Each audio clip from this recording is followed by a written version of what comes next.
Welcome to Supply Chain Now, the voice of global supply chain.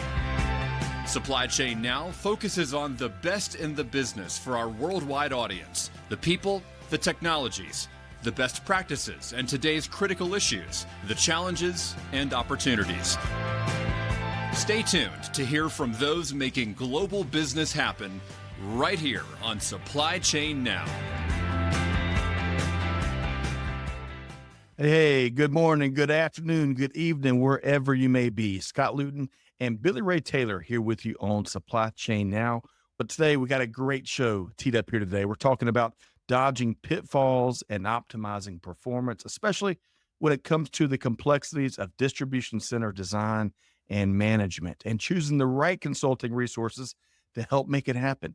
Folks, we're going to dial it in on 5 critical strategies that will help you navigate the current challenge and risk-filled environment. Also, you can better optimize your distribution center operations and performance. We're going to cover all this and much more as we bring in a couple of business leaders that are helping organizations take it to the next level. So stay tuned for a great show. Billy Ray, how you doing? We're doing great. I'm excited to be here. Great to see you. Football season started, so I'm pumped up. I am too, my friend. And of course, all of your decades of manufacturing experience and supply chain experience, we look forward to hearing your take on today's conversation. So folks, got a great show teed up, right? So 2 quick reminders before we get started.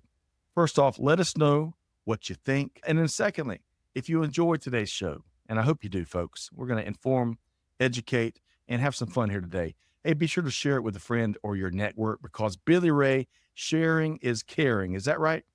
That's exactly right. Knowledge is the power, right? And once you share knowledge, share empathy, sharing it's the key. That's right. Well said. Well said. We got 2 great business leaders joining us here momentarily. I want to introduce them, starting with Landon Mumbower, Manager of Consulting with Bastian Solutions, and his colleague, Johnathan McRary, also Manager of Consulting with our friends at Bastian Solutions.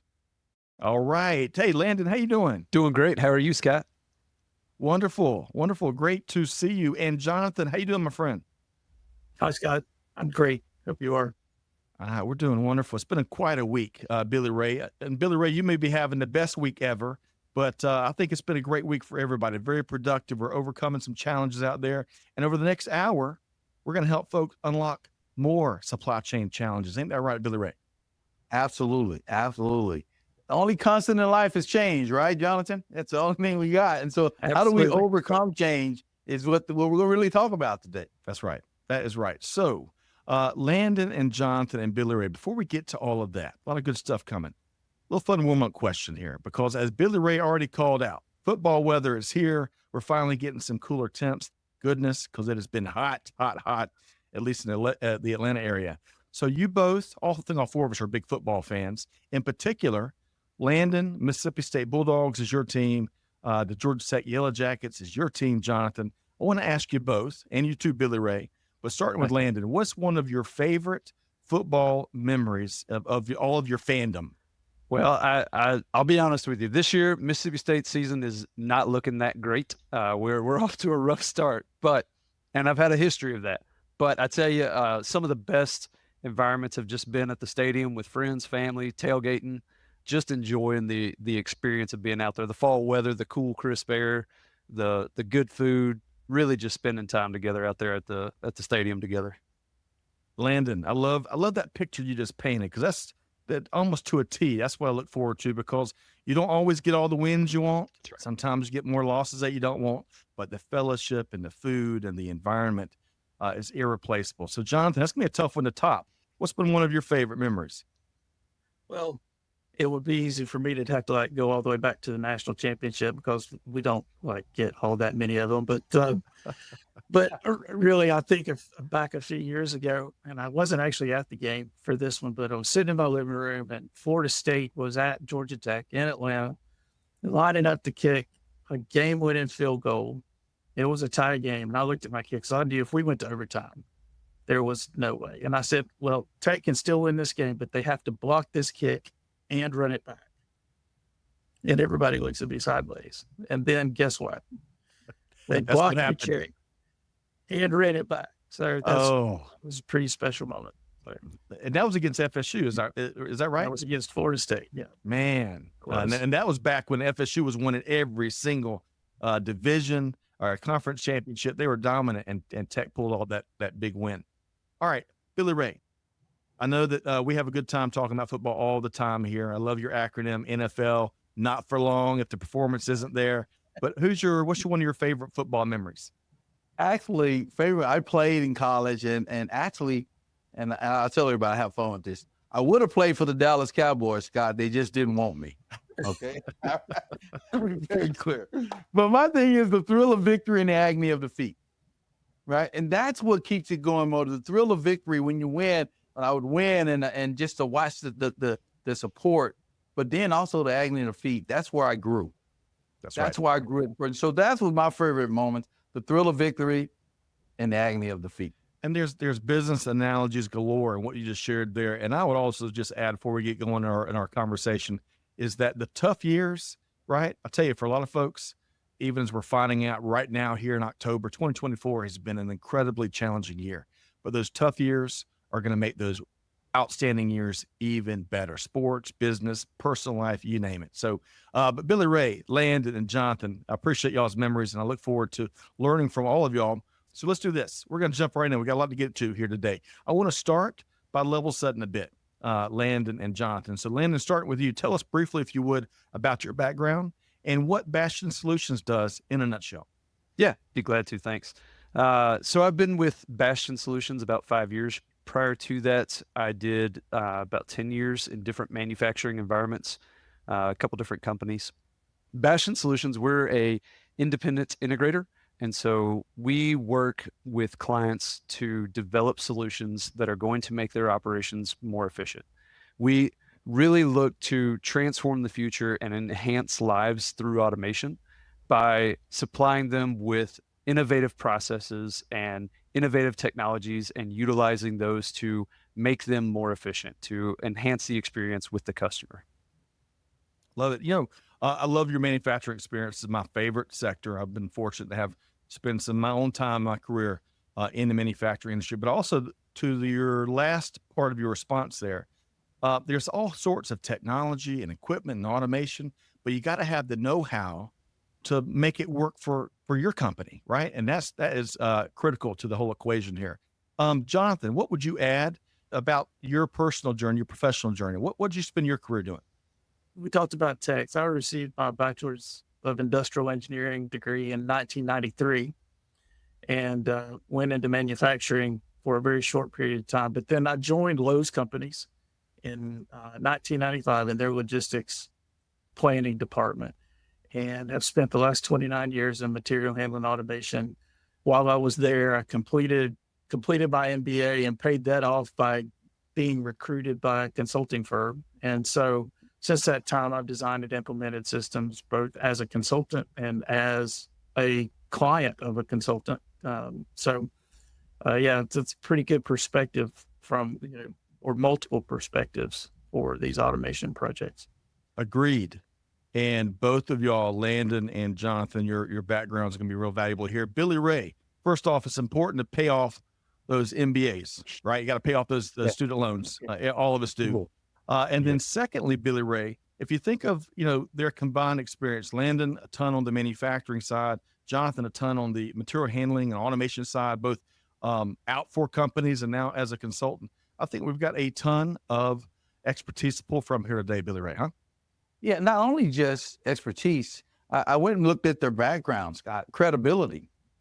There's a lot of credibility, and that's the key, right? People trust what you do. And so not only just having that expertise, but how do you have credibility? Credibility is given by what you prove you can do. That's right. And so great credibility. That is right. Not what you say you can do, but what you do. All right. Right. Well, Billy Ray, Landon, and Johnathan, looking forward to getting to the conversation a little more. So let's start with this. This VUCA environment is one of my favorite acronyms, and how relevant it has been in recent years, right? VUCA, VUCA, volatility, uncertainty, complexity, and ambiguity. We've had that by the truckload, it seems like lately. So this VUCA environment continues for global supply chain, including the distribution industry. So there's plenty of innovative success, but there's certainly no shortage of challenges. So I want to ask you both, starting with you, Johnathan, what are some of the challenges that you've been seeing distribution leaders faced with in recent months? Well, the most consistent theme I've seen, and it really goes back 4 years now, is labor. Labor availability and consistency of the labor supply just continues to be a challenge for a lot of the leaders in the supply chain, but particularly at the distribution warehousing level, and keeping those operations running on a consistent basis. And then I think another one, and I know we've been using the term for a long time, omnichannel, but I just continue to see our customers who have various channels within their networks that they're trying to collapse those and compress those into common facilities, so that they can reduce the risk within their network. Those are two great ones. Workforce challenges for everybody, especially distribution, warehousing, fulfillment. And then the omnichannel, meeting the customer where they are, where they want to be, and with the right things. A real simple definition. Billy Ray, workforce, omnichannel. What else would you add to that before I get to Landon? That optimization of all of those, that's the key, right? And how do you optimize that? And because, Johnathan, as you said, a lot of companies I work with right now, they don't have really a labor problem. They have a retention problem, right? The people come in and they're hiring just as many people are walking out the door. So that funnel. And so how do you optimize that labor? How do you, I'm going to call it the McDonald's, right? Okay. That when you walk into McDonald's, if someone gets fired 2 days later, they can onboard somebody and they can learn to do those tasks without disrupting not only the product. And so that optimization, and both Landon and Johnathan, I've seen you do very well. That operations optimization, because change, again, like I said, it's the only constant in life. You're going to have change. How do you optimize your operations? Billy Ray, you lost me at McDonald's. All I can think about is Big Macs and those delicious McDonald's French fries, Landon and Johnathan. All right, so Johnathan shared, Landon, workforce and omnichannel challenges, no shortage of those. What challenges are you seeing logistics leaders in particular being faced with here, Landon? Yeah, I think coupled with the omnichannel that Johnathan mentioned, we're also seeing a lot of changes in profiles associated with these order types that's going to change how the facility is going to need to operate or meet some of these delivery timeframes. A while back, I think it might have been dubbed the Amazon effect of I want everything tomorrow. And so everybody's trying to speed up the delivery of these goods, and it's changing order times, delivery times, different things like that. And so we're having to divert to these different operational techniques. Yeah, it's right. And Amazon effect, of course, most folks have heard that. It's been around for quite some time. But now you're seeing it impact different things. You walk into a dentist office and you expect that to work like our e-commerce operations, right? In terms of the levels of service and the timeliness of service, all that stuff. That's a great call out, Landon. And no shortage of complexities there for businesses that want to capitalize on opportunity. And Billy Ray, that's a big part of our conversation here today. We're about to get into 5 strategies, especially for distribution, logistics, supply chain leaders that are considering outside resources. 5 critical strategies to help you make those decisions. But Billy Ray, anything else to add on what Landon shared about different order types, different customer expectations? It's all about, hey, what have you done for me lately? It seems, huh? Yes. What I really liked about what Landon said, how do you manage that complexity? That's the key. And so you did an outstanding job breaking down just that picture of how you manage that complexity. That's right. So that was my key takeaway. Well, I'm excited to hear from them on the how-to. Well, I'm glad because we got the next hour with Landon and Johnathan in the road show. We're going to dive right in. Hey, really quick, now that we've gotten a good understanding of Landon and Jonathan's background and what they do, some of the key challenges out there that's faced out in industry and with some of their customers, we'll get squarely into our topic, from pitfalls to profit, consulting insights to optimize your operations. Now, our audience has a wonderful opportunity to learn from really Landon, Johnathan, and Billy Ray's expertise and experience. And as Billy Ray said, what they've been doing, not just what they talk about. I love that. It's very important. In particular, we're We're going to be dialing in again on 5 critical strategies that can help logistics leaders overcome these challenges that we've talked about and plenty others, especially for those organizations that are looking to bring in consulting resources to help optimize distribution centers and networks performance. So I want to get started here. The first one, we're going to be talking about single point responsibility. Johnathan, hey, tell us more. Yeah. So to frame this sort of in the proper context, we're talking about choosing those outside resources. So when an organization, they've got a logistics and distribution problem they need to solve, and they don't have those in-house resources to design and procure and implement a new solution, the best place for them to start is with the consulting. Go outside to get a consulting resource. So the advantage of single point responsibility within that consulting role, it really is brought to bear when a distribution integration consultant is employed, as opposed to, say, an OEM consultant or an independent supply chain consultant. And the advantage is having the consultant, they dig deep into the client's data and the processes, develop state-of-the-art solutions.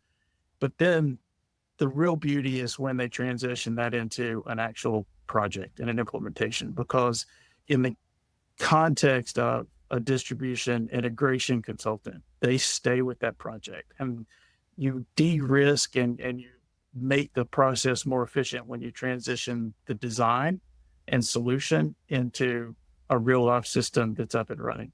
And the transition from concept to steel, if you will, is much more efficient and seamless, and you reduce the risk really of losing key details that gets lost in translation, as opposed to if you have one group create the solution and then hand it back to the customer, and then the customer goes and finds a provider, and then they hand that solution to the provider and try to describe that, things can get lost. Or you have the consultant then do that for you, then you're paying that consultant extra fees to do those translations for you. So it's more efficient. It can be faster, and like I said, a little less risky. Yes. And if you got folks kind of on your last part there about stuff getting lost, if you got customers start saying in a growing tidal wave of where's my stuff, you've got lots of risk, lots of problems. And that transition you were talking about has got to be seamless.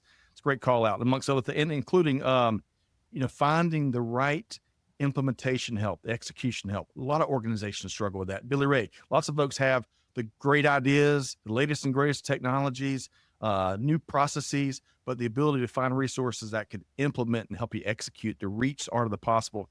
That's the $1 billion question, huh? It is. It's that connected business model, right? Because it's not just about the strategies, who owns what in that strategy. That's right. When you talk about getting that type of alignment, therefore, that's what makes it easy to execute. And, Scott, a lot of times I talk to companies and I say, strategy plus execution equals results. And they say, so then why do so many companies fail? Companies are not really clear on who owns what in that strategy. And so if you have a right, you who owns what, you got that, you can manage these changes in business. And so, Johnathan, you described that really well, right? How do you connect all these things so they're not competing or conflicting against each other? That's right. They're complementing. That's right. Single point of responsibility. That's right. Landon, what else would you add to this first one? Yeah, I don't know that I would so much add as maybe just kind of round out the discussion a little bit. There's probably about 3 things we could main takeaways, if you will, but there's clear accountability when you've got that single point of responsibility. So you've got that clear, accountable person or team that you're working with on this project, problem, decision, whatever it is. Secondly, you get streamlined communication, right? You've got that single point, that one place to go, that one hand to shake, and then finally efficient decision making, right? So we can work through that single point to make those decisions more efficient, sometimes faster, which helps in the decision making process. Yep, well said, Landon. You put that politely, one hand to shake. All 3 of y'all may have heard At least I've heard in my journey, one neck to break. But I'll leave. Yeah, I'll leave. well, God, these guys are rather politically correct. My Yes. boss used to say, "I want one throat to choke," right? That's what I was trying to hit, Billy Ray. You said it better. All right. Good stuff. That's just the first one. Single point responsibility. The second we're talking about these 5 key strategies, analytics and conceptual design. Landon, tell us more. Yeah, really with analytics and conceptual design, we want to take this problem or this issue or this area that we want to improve, and we want to build a solid foundation to start from. And we do this with analytics. It does us no good to walk around and guess at what may happen or what growth may look like or things like that. When we have the tools as this integration consultant to analyze data, analyze a lot of it, kind of like Will was just talking about with AI and data lakes and things like that. There's a lot of tools at our disposal to give a real firm foundation for what we're designing to. What are the areas that we need to solve? We need to use data-driven insights as opposed to guesses and assumptions. Those at the end of the day aren't going to give us a solid base to really work from. Whereas if we take the time, we analyze the data, we work through it, we have that firm foundation to drive those data-driven insights. We can also identify key metrics for technology selection or for process performance indicators. There's, KPIs, key performance indicators. There's lots of things that we could dig out of this data to help us understand what's our pick rate, what's our pack rate, what's our movement rate. Where are we inefficient? Where could we gain some more grounds? Things like that. And then finally, it's user-centric. Everybody's operation is different. It's unique to them. They're going to do something a little bit different than somebody else, even within the same industries. And so we have to take this data approach to try and formulate it to them to make sure that we're fixing their problem and not just a general problem. Oh man, Landon, we could spend 2 hours on just your response there, including how your opening salvo kind of, as Corinne Bursa likes to say here, let's focus on facts, not feelings. That's right. So important. Johnathan, what would you add when it comes to analytics and design? I like to use the word dispassionate. When you have a data-driven solution, you're not going with your gut. You're not going with experience. You're going, what story is the current situation of your current customer? What story is that telling? And without any type of seat of your pants, you're developing those solid solutions that really address the issue as it's defined by the data and the analysis. Yep. Well said, Johnathan. No planning by the seat of your pants, as you put it, Johnathan. I like that old adage. Billy Ray, when it comes to facts, not feelings, looking at the data, when it comes to eliminating guessing and doing more calculated, educated bets that every business leader's got to place, what'd you hear there between Landon and Johnathan? Actually, I'm gonna go back to one of my mom's, old mama's story. She says, her son was, boy, let me tell you something.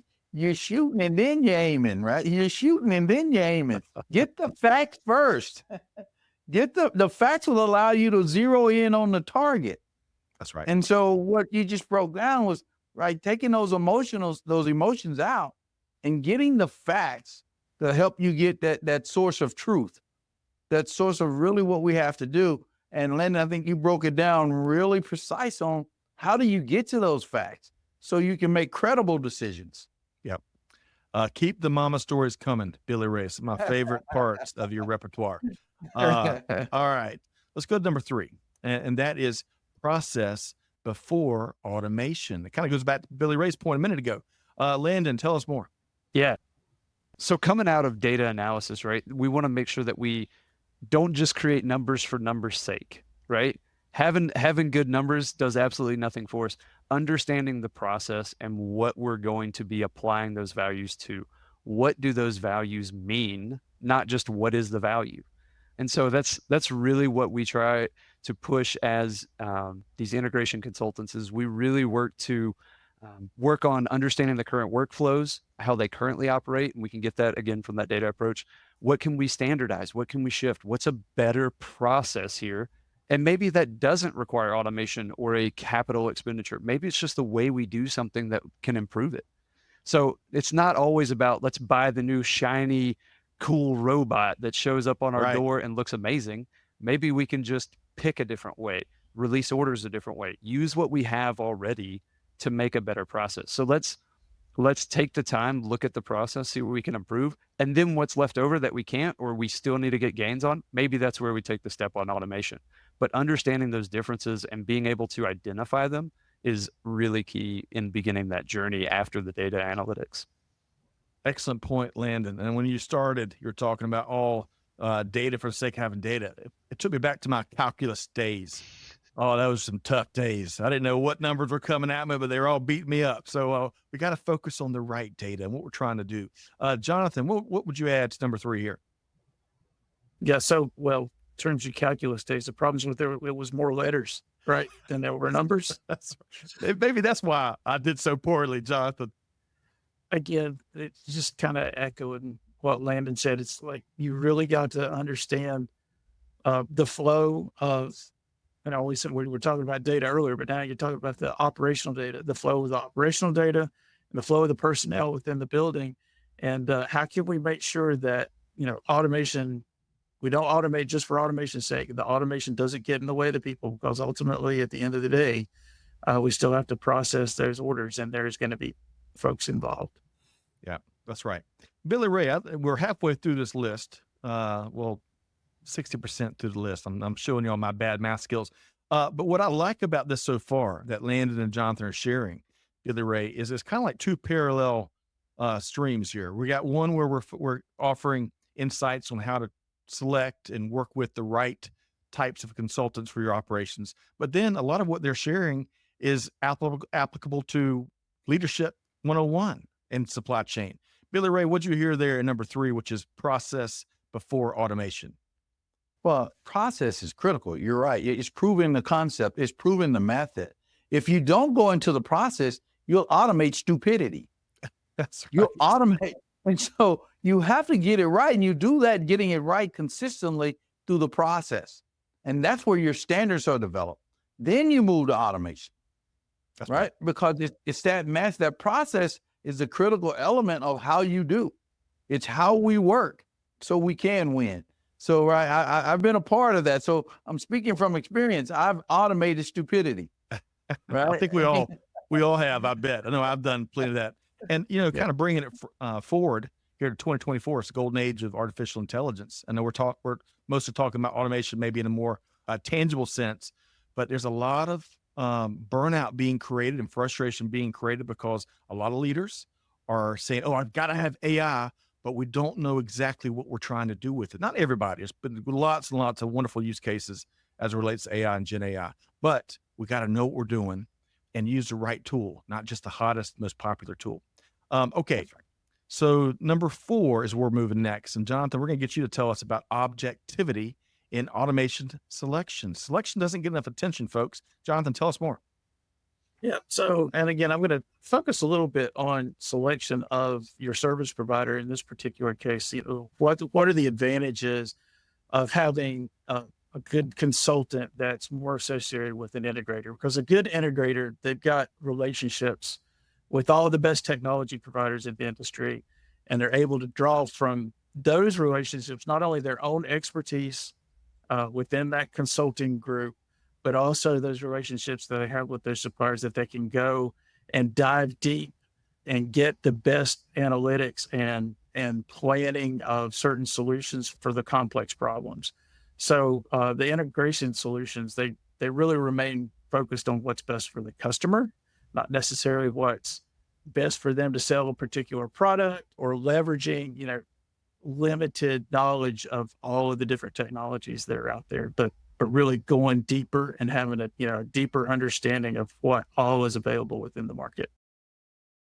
As you were sharing that, for some reason, supply chain fiduciary is the idea that came to my mind. It's something that's right for the customer, not so we can sell you something or sell you the biggest price tag or sell you the latest and greatest. What's the problem? What's going to delight the customer? And let's keep it right, focused right there. Landon, you're nodding your head. What else would you like to add when it comes to objectivity, true objectivity in automation selection? Yeah, I tell you, it's one of my favorite parts of being an integration consultant, is not only going to multiple different sites and opportunities and visiting these facilities and seeing how things operate. As an engineer, I think we all just love that, but really being able to remain vendor neutral and get to explore all the technologies, get to compare them, get to understand them, so that when it comes to application within a process or to specific data, I can apply that to your business and your operation specifically while remaining vendor neutral. As integration consultants, we can work with the criteria-based evaluation and not just what the hottest, shiniest, coolest, newest thing is. It's really finding that relationship and working together in a collaborative space and solving your problem, not just a problem. Yeah, and solving it with the customer in mind first, rather than the sale in mind first. Kind of, you put it a lot better than I did, but I wanted to kind of share what I heard. We're here working together, Scott. That's that's right. All right, we're all allies here. Hey, Billy Ray, what'd you hear there when it comes to that powerful objectivity? Yeah, when you talk objectivity, it's partnerships, right? It's even when you're not even consulting, partnerships, and a good partner is transparent, right? When you're talking objectivity, transparency is the key. And Scott, you know, I used to say it with leaders, and I tell them all the time, and don't take this literally, but I tell people when I'm partnering with a consultant, what you described to me was that transparency for objectivities, right? So I can tell you the truth, or you can treat me like you do the lady in the grocery store with the baby carriage, right? You walk up and you lie, right? You just to get the business. Oh, the baby's so cute, so precious. But when you walk away, what do you think? Oh, dang, that's an ugly baby, right? And something, you're not helping me because the baby's not ugly. I just didn't do the hair. I didn't do those things. Right. That's objectivity. That's what I look for. And when I looked at your history, that's what you're good at. You're actually good at having those partnerships, that level of transparency. And that's what moves you forward. So I was wondering where you were going when you added that disclaimer on the front end of don't do what I'm about to say. There's a great Seinfeld episode. We've talked about it all the time, about the ugly baby episode on Seinfeld. But kidding aside, being frank. And sometimes being frank involves communicating a less than ideal message, but you got to deliver it, right? We got to be honest as we look for more and more business success, supply chain success, you name it. All right, that powerful objectivity. That was a good one. That was number 4. So number 5, there's not a person alive today, personally, professionally, supply chain, otherwise, that's not been fighting through change management. I'll tell you what, Johnathan, tell us as it relates though to leveraging resources to drive distribution center performance, your thoughts around change management there. Yeah, so I'd like to maybe start with an analogy. So I can get into your data. We can figure out your problem. We can see where you want to go in the future. And then I can design you the greatest looking, fastest Ferrari you've ever seen. And then I can sell you on that Ferrari and you can buy it from me. But then I don't teach you how to drive a stick. And the Ferrari is not going to do you too much good if you can't drive the stick. That's right. Let's look at the Ferrari as if it's, you know, a great solution with a highly automated warehouse. So there's lots of things that need to take place. There's testing, there's training, particularly the training piece, right? There's the back end, the software side of it for the WMS, so the order management, all of those things. So what's really great about working with an integrator, where you've got the consultants that started at the very beginning and know what that solution needs to look like, and then help shepherd that all the way through design engineering, the detail engineering, the controls engineering, software engineering, all of those types of things. That consultant can remain the voice of the customer all the way through. And then at the end, help design the training and the implementation plan to make sure that when you turn that system on, it's going to perform, and not just the system perform, but the customer is going to perform the way they want to perform. It's just so important to be able to carry that initial design concept all the way through and make sure that you get what you got sold to start with. Well said, Johnathan. And I love going back to the front end, other than the Ferrari example. That's a good one. Testing, training, tech interoperability, amongst the factors that we got to get right so we can delight the customer for sure. Landon, what would you add as it relates to change management? Yeah, the number one thing I would tack on with change management is just communicate, right? I think Billy Ray said it earlier. Change is inevitable and it's always happening. And so what can we do to help with that management of the change? And that's constantly communicate, whether it's what change is coming, what changes might come, what does it look like? I think transparency was mentioned earlier. There can also be communication within the different groups associated with a project. One of the cool things about integration consulting is that it's going to touch a large breadth of items, right? It's not just a piece of automation or a piece of hardware. It can be software, installation, hardware, engineering, processes, new interfaces, things like that. And you'll have to work with all these people, all that change. If all of them are communicating well, and it kind of flows back through the 5 things we talked about with single point responsibility and objectivity and things like that, it can then be communicated well from start to finish, and it's kept in that breadth and wrapped all together. Yeah.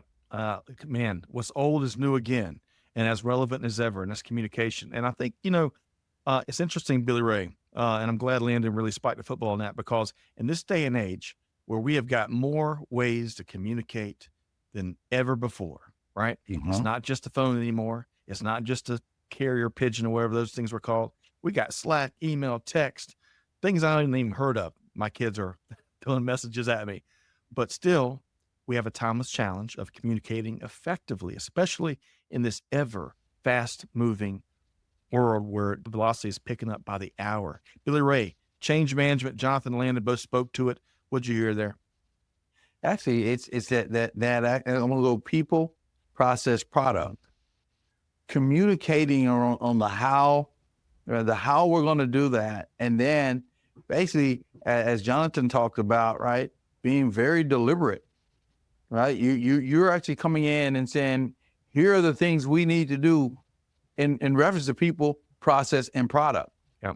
And so when you talk in the end, that's what I hear. You were breaking those down in those conversations, and that's where change happens, right? I got a big lesson from my son, Scott.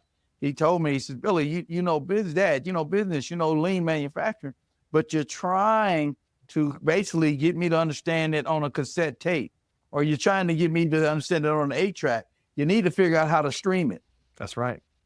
And then I'll buy into it. I'll get that. And great leaders that are talking about change, see, we want to teach the listener what we know, or the learner what we know, instead of meeting the learner where they're at. Right. That's right. Know your learner. It's a different twist on omnichannel, kind of, Billy. I love that. I love that musical analogy. It works so well. And kind of plays also, Scott shares here.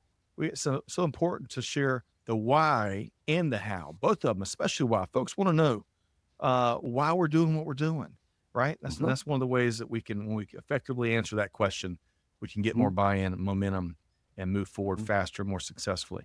A lot of good stuff there, Landon and Johnathan. So, folks, we laid out the 5 key strategies there, right? Single point responsibility, analytics, and conceptual design, process before automation, objectivity and automation selection, and change management. We saved the grand slam for last there, Johnathan and Landon, because change management, goodness gracious, it is everywhere. Hey, before we get to some resources and connecting y'all with the audience and stuff, I'd like to ask each of y'all, let's talk about outcomes and use cases, right? Because as we started, I think Billy Ray or Johnathan said it, maybe Landon, it's not about, what we say we can do.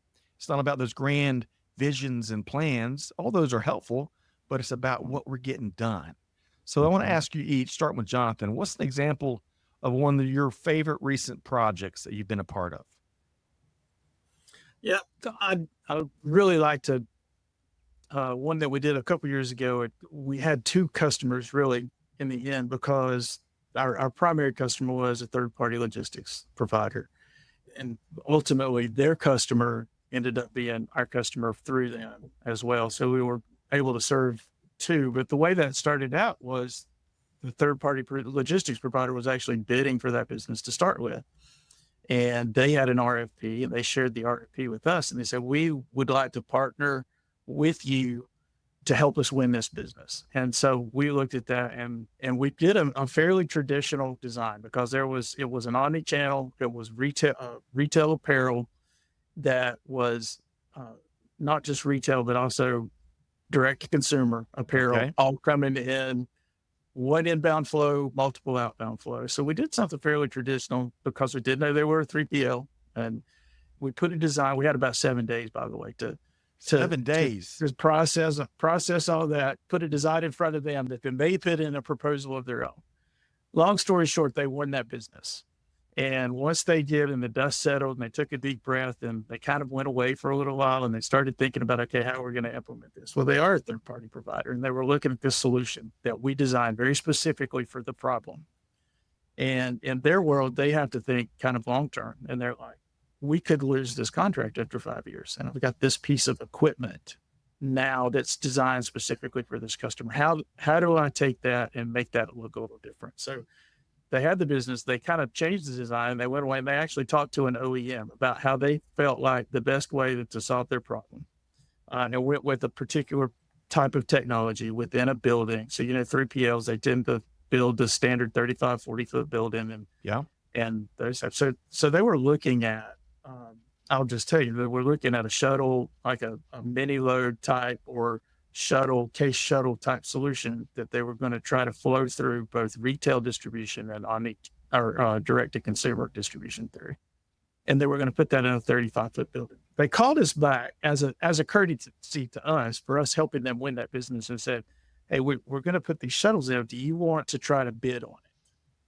I remember I was on the call with our primary salesperson with them. And I said, you're still building a 35-foot building. And they were like, yeah. So I said, okay, well, and they were like, oh, by the way, we're getting our final quote in from the OEM provider next week. This was like the week of Christmas, and it was the first week of January. And it was like, do you want to? I said, well, when you get that number in first week of January and you don't feel comfortable with it, give us a call. And so in the first week of January, they called us back, and we came up with a different solution for them and ended up creating, we won that business, and we created what at the time was probably the highest throughput auto store on the planet. Really? And so we were able to implement that with them along with a lot of other equipment. But that was just one of those things where, we provided a service, and then we kept our consultants available. We simulated that system for them before they went live on 2 different types of simulation. One was just their outbound from the auto store. The other was the entire building. And just as from a consulting standpoint, we stayed engaged with our implementation team through that the whole time. Johnathan, I appreciate you sharing that one. Landon, I'm coming to you next. But one of the themes I heard there in Jonathan's story, Billy Ray, Landon, and Johnathan, is what works today, your needs today, it's great. Meets the mark, delights the customer, delivers all sorts of results, but that's going to constantly change. And as I was checking out some use cases that y'all been a part of, that seemed to be a regular theme. You solve it today, but then the needs got to evolve, and y'all stay engaged, kind of what you were talking about, Johnathan, to rework the solution to meet the growing needs of a business, right? And helping that business scale effectively, operationally, you name it. So Landon, that was a good one. What about you? What's one of your recent projects you've worked on that you've really enjoyed? Yeah. Recently had the opportunity to work with a spare parts supplier, but worked with them in a national network. So we worked at a base facility that they had to begin with, and really the optimization play there was to reduce the amount of touches within the building itself. And so we worked through a couple of different pieces of automation, 3 or 4 different types that we were able to tie together. And through utilizing them in different processes and changing some of the ways that they do things today, we were able to reduce significant, over 50% of the touches done within the facility. And then because of, tacking on to what Johnathan said and staying with them and working through that future state, we've continued to work with them in other sites in their network to where now we're almost talking with them consistently over the course of multiple years, helping them improve as changes have come, as different site requirements have come across. What can we do to continually support and improve your operations? Landon, I love that one. And Billy Ray, I'm coming to you to get your thoughts here, but 2 quick things I love from Landon's example is number one, with less touches, usually you can make some capacity increases and optimize there. And then secondly, most importantly, perhaps, is we make our team members' days easier. And that is a North Star in so many different ways where the employees can win and the business can win together. That's a great intersection. Billy Ray, what'd you hear there between those two examples of some of the work that Johnathan and Landon have been a part of? And it's sort of solution-based, right? It's not just theory. What Johnathan and Landon talked about is the solutions that drive that product flow and material handling. Really compacted in, and that all that encompasses a change management. But what I really like about what you talked about is the ownership. The ownership you have when you talk about the single point of that contact, that type of, right? I always say in the absence of ownership comes blame. When I got a partner like you that owns it, you're not blaming me, you're helping me. That's right. And so that's that point. That was my key takeaway, and just really succinct. It's that solution-based product flow and material handling. And by doing that, that's what makes the job easier for the others. Yep. And a healthy and simple. And simple. And hey, simplicity cannot be overvalued in this day and age we're all living in here. Good stuff. Landon, Johnathan, and Billy Ray. All right, let's make sure folks know how to connect with you all. Then we're going to have a resource to share. And then we're going to get one of Billy Ray Taylor's patented key takeaways from today's conversation. We're going to have a rapid finish here today. Landon, how can folks connect with you and the Bastian Solutions team? Yeah, I think LinkedIn's pretty easy. You're all here. You can probably find me real easy through these links. Also through the Bastian Solutions website as well would be another easy way to find us. It's just that easy and simple. And Johnathan McRary, how about you? How can folks track you down? LinkedIn is probably the best way. And then, like Landon said, bastiansolutions.com is at the front door. That's the place to be. It's where the cool kids are. Check it out. All right. So Billy Ray, we've covered a lot of ground, right? We started with, football, but we also started with some of the challenges we're seeing out there. Some of them that just aren't getting away or they're getting worse in some cases. Then we went through the 5 critical strategies, including what touched on consulting best practices, right? But also I would call it some supply chain leadership best practices, kind of parallel paths. And then we've kind of talked about some examples that Johnathan, Landon, and the Bastian Solutions team have been part of. Billy Ray, if you had to call out one of your key takeaways, the patented key takeaways, what would that be? Well, it's simple. Let me thank you both, Johnathan and Landon. Here's what you did to me when I was taking my notes, and Scott and I go back and forth. It's how to win. And what you did is you actually broke that down and after the what, how to work, how to win, and where the focus, right? And that's the key element. How to work, right? It's how to win, and where to focus. Those are 2 big things. Yep. Right? The plan, do, check that. But more so, let me start. What you did is how to win. That's right. Right? And so that's what you broke down. And your examples were, you point out where to focus. When you go inside organizations, you're transparently clear on what you need to be focusing on. Right? And then that's from the customer's voice too. So right, you're being transparent around what the customer thinks. Right? It's like me, right? I can't ask my dad how to treat a woman. I got to ask my mom. Right? But she doesn't know anything. Right? That's the customer. That's the customer. That's all I'm saying. All right. Fair enough. Hey, those are great questions, great topics. And we covered a lot of that here today. And I like how you kind of package that up. You know, how to work, how to win, how to scale, how to grow, how to create an environment where your team members can find more success easily. Talked a lot about how to delight the customers. Of course, this is what they do is so customer facing that we've got to have a smarter approach at finding efficiencies and finding operational gains and continuous improvement gains. So I appreciate the work y'all do here and looking forward to having y'all back soon. I want to thank Landon Mumbower, Manager of Consulting with Bastian Solutions. Landon, really appreciate you being here. Scott, thank you. Billy Ray, it's been a pleasure. My pleasure. Johnathan McRary, also Manager of Consulting with Bastian Solutions. Johnathan, great to see you. Thank you, gentlemen. It has been a pleasure. I really appreciate you being here. Folks, again, connect with Landon and Johnathan and Billy Ray for that matter. Also, don't forget about this resource. If anything they touched on here today is speaking to your organization, speaking to your needs, speaking to what you're looking for, check out that link and then have a conversation with Landon and Johnathan. I've had several of them, and I know that you will enjoy those conversations as much as I have. But whatever you do, right, you got to take one thing, just one thing that Landon or Johnathan or Billy Ray touched on here today and put it into action. It's about deeds, not words. And on behalf of our entire team here at Supply Chain Now, Scott Luton challenging you, do good, give forward, be the change that's needed. We'll see you next time right back here at Supply Chain Now. Thanks, everybody. Thanks for being a part of our Supply Chain Now community. Check out all of our programming at supplychainnow.com and make sure you subscribe to Supply Chain Now anywhere you listen to podcasts. And follow us on Facebook, LinkedIn, Twitter, and Instagram. See you next time on Supply Chain Now.